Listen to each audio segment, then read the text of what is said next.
করেছিল এবং আন্দোলন করেছিল, আজকে তারা তারা কি বুঝতে পারছে? তারা কাকে আনলো ক্ষমতায় এবং কি অবস্থায় আছে? আমার ওই মেয়েদের কাছেও একটু জানতে ইচ্ছে করে। হ্যাঁ, আমি নাই, আমি লাশের উপরে লাশ ফেলে ক্ষমতায় থাকতে চাইনি। আর তাছাড়া আসলে মূল লক্ষ্যটা ছিল রেহানা ও আমাকে হত্যা করা। 15ই আগস্ট আমার পরিবারের সবাইকেই হত্যা করেছে, শুধু আমরা 2 বোন বিদেশে ছিলাম বলেই বেঁচে গিয়েছিলাম। আজকে আমাদেরকে হত্যা করবে, এটাই তার প্ল্যান। ইউনুসের প্ল্যানটা আরো বেশি। আমাদের ছেলে মেয়ে তাদেরকেও রেহাই দিচ্ছে না। আমি 15 বছর একটানা ক্ষমতায় ছিলাম, বা তার আগেও ছিলাম। আমি আমার ছেলে মেয়েদের জন্য তো কিছু করিনি। আমি যা কিছু করছি আমার জনগণের জন্য। জনগণ ভালো থাকবে, জনগণ উন্নত জীবন পাবে, সেটাই ছিল লক্ষ্য। আর 32 নম্বর বাড়িটি উত্তরাধিকার সূত্রে আমি আর রেহানা পাই, কিন্তু আমরা তো ব্যক্তিগতভাবে ওটা ভোগ দখল করতে যাইনি। আমার বাবা বঙ্গবন্ধু শেখ মুজিব সারা জীবন এদেশের মানুষের জন্য সংগ্রাম করেছেন।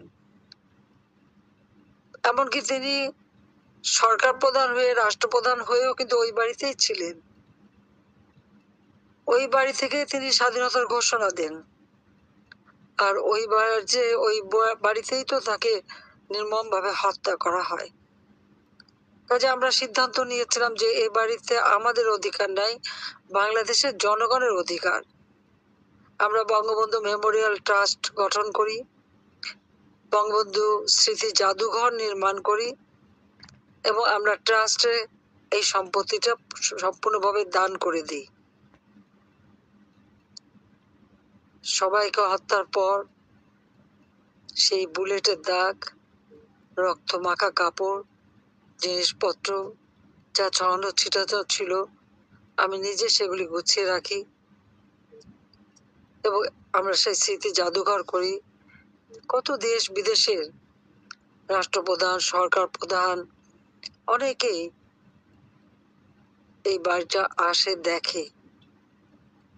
তারা কত সুন্দর সুন্দর কমেন্ট পর্যন্ত লিখে রেখে যায়। কি দুর্ভাগ্য আমাদের।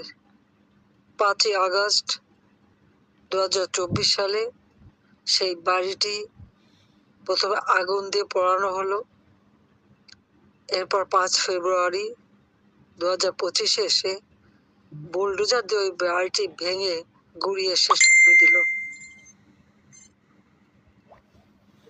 একটা বাড়ি, যে বাড়িটা আমি জনগণকে দান করে দিয়েছিলাম, আমরা 2 বোন, জনগণের সম্পত্তি, যে বাড়িটার স্মৃতি জাদুঘর বাংলাদেশের ইতিহাস ধারণ করে থাকে, আজকে সেই বাড়িটা নিশ্চিহ্ন করে দেওয়ার কি উদ্দেশ্য থাকতে পারে? আমি ঠিক চাই না, বুঝি না। খালি এটুকুই বুঝি, 81 সালে বাংলাদেশে ফিরে এসে ওই বাড়ির স্মৃতি যা আমাকে বারবার শক্তি দিয়েছে, সাহস দিয়েছে, অনুপ্রেরণা দিয়েছে, ওই সিঁড়ির কাছে বসেই আমি মনে হতো যেন আমার বাবা মা ভাইদেরকে আমি অনুভব করতে পারি। আর সেখান থেকে শক্তি সঞ্চয় করে সংগ্রাম করে বাংলাদেশকে উন্নয়নশীল দেশের মর্যাদায় উন্নীত করতে সক্ষম হয়েছি। আমাদের সেই স্মৃতিটুকুও আজকে কেড়ে নিয়ে গেল। তারপরে যদি বাংলাদেশের মানুষ ভালো থাকতো, বলার কিছু ছিল না। কিন্তু আজকে বাংলাদেশের মানুষ তো ভালো অবস্থায় নেই। নিত্য প্রয়োজনীয় পণ্যের ঊর্ধ্বগতি, এই রোজার সময় কত মা বোন হয়তো না খেয়ে, শুধু পানি খেয়ে রোজা থাকতে হচ্ছে। ইন্ডাস্ট্রি বন্ধ একের পর এক, অথবা পুড়িয়ে দেওয়া হয়েছে। চাকরিচ্যুত করা হচ্ছে সরকারি অফিসারদের, যেখানে পুলিশ, সামরিক, বেসামরিক কেউ রেহাই পাচ্ছে না। আমাদের ছেলে মেয়ে ছাত্রলীগ করা অথবা যোদ্ধাদের সন্তান নাতিপুতি, তারা পড়াশোনা করতে পারবে না। বিশ্ববিদ্যালয় থেকে তাদেরকে বের করে দেওয়া হচ্ছে, তাদের সার্টিফিকেট কেড়ে নেওয়া হচ্ছে, তাদের অপরাধটা কি? আওয়ামী লীগের কম করে হলো প্রায় ৩-৪ হাজার নেতা কর্মী এবং তাদের পরিবার পরিজন সহ হত্যা করা হয়েছে। প্রায় ৫০ থেকে ৬০ হাজার নেতা কর্মীর বিরুদ্ধে মিথ্যা মামলা দেওয়া হয়েছে। আর এই মামলায় আবার আসামি প্রায় ৫ লাখের মতো আসামি। ঘর বাড়ি, ব্যবসা প্রতিষ্ঠান, জীবন জীবিকা সবকিছু কেড়ে নেওয়া হয়েছে। আওয়ামী লীগের অপরাধটা কি? আওয়ামী লীগ কি অপরাধ করেছে? আওয়ামী লীগ দেশের স্বাধীনতা এনে দিয়েছে, এটাই কি অপরাধ? আওয়ামী লীগ মানুষের পেটের ভাতের ব্যবস্থা করেছে, পুষ্টির ব্যবস্থা করেছে, শিক্ষার ব্যবস্থা করেছে, চিকিৎসার ব্যবস্থা করেছে, বিনা পয়সা ওষুধ দিয়ে চিকিৎসা করা, মাতৃমৃত্যুর হার কমিয়েছে, শিশু মৃত্যুর হার কমিয়েছে, দারিদ্রের হার কমিয়েছে। এগুলি কি আওয়ামী লীগের অপরাধ?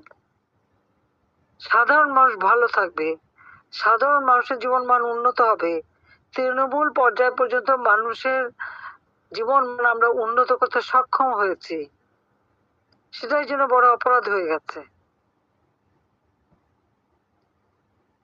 এই প্রশ্নের উত্তর কে দেবে?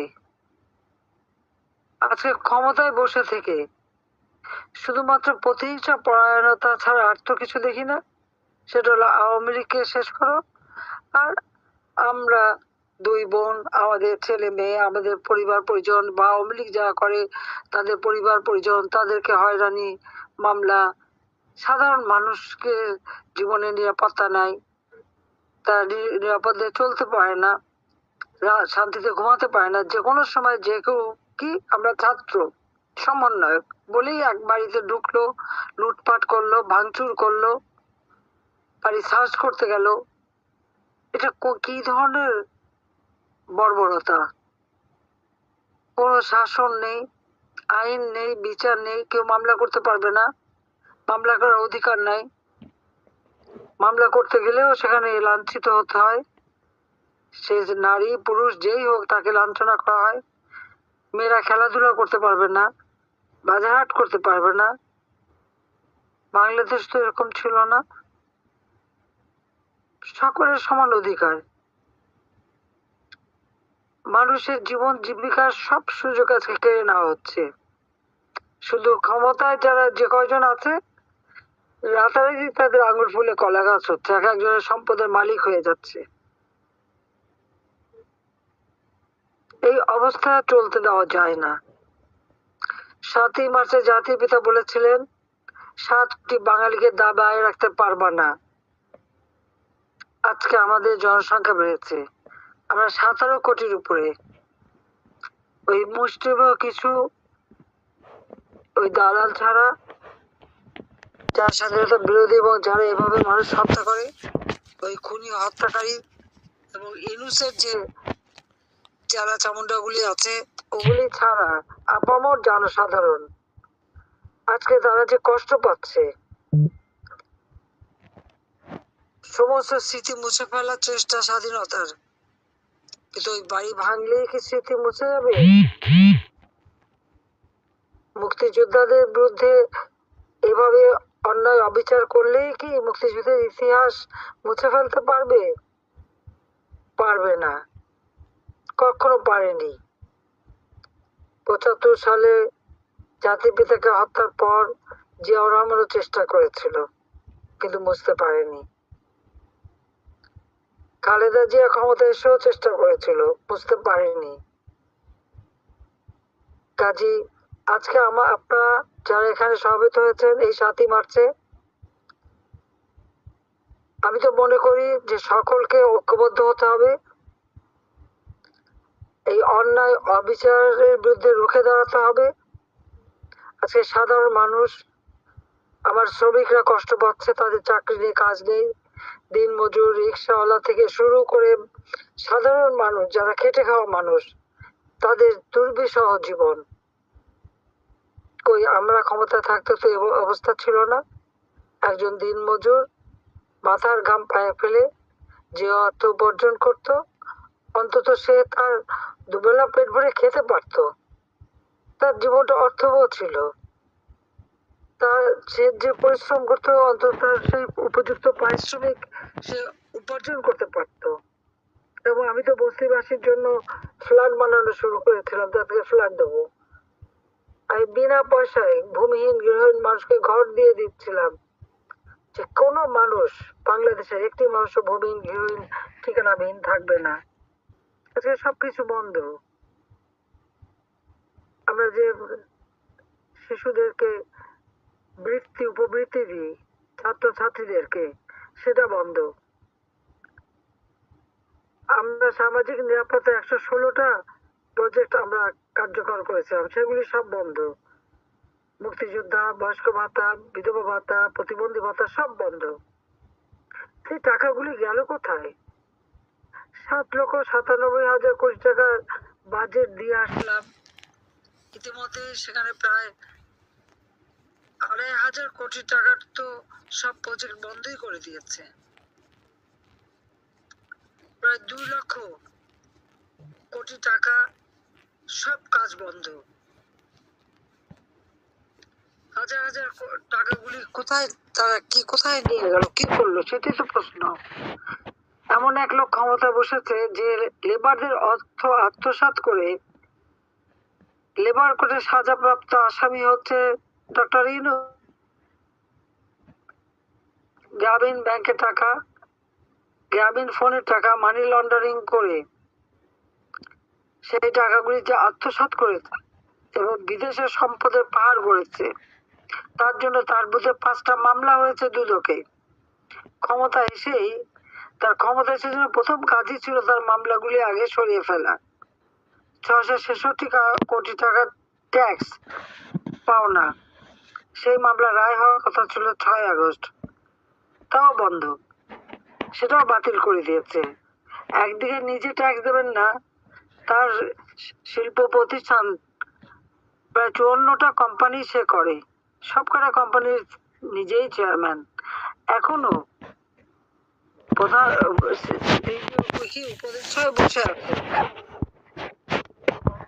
সরকার। এটা কোনো, এটাই হচ্ছে সব থেকে বড় কথা। যে একটা কোম্পানিকে লাভজনক করতে পারে না, সে একটা দেশ চালাবে কিভাবে? আবার নিজেই দেখলাম বিবিসি বা ওই স্কাই নিউজে বললো তার কোনো অভিজ্ঞতা নাই, তিনি একটা নতুন জায়গায় এসেছেন, তিনি চালাতে পারেন না। তো বাবা, চালাতে পারো না তো ছেড়ে দাও না কেন? কেন মানুষের উপরে জুলুম অত্যাচার?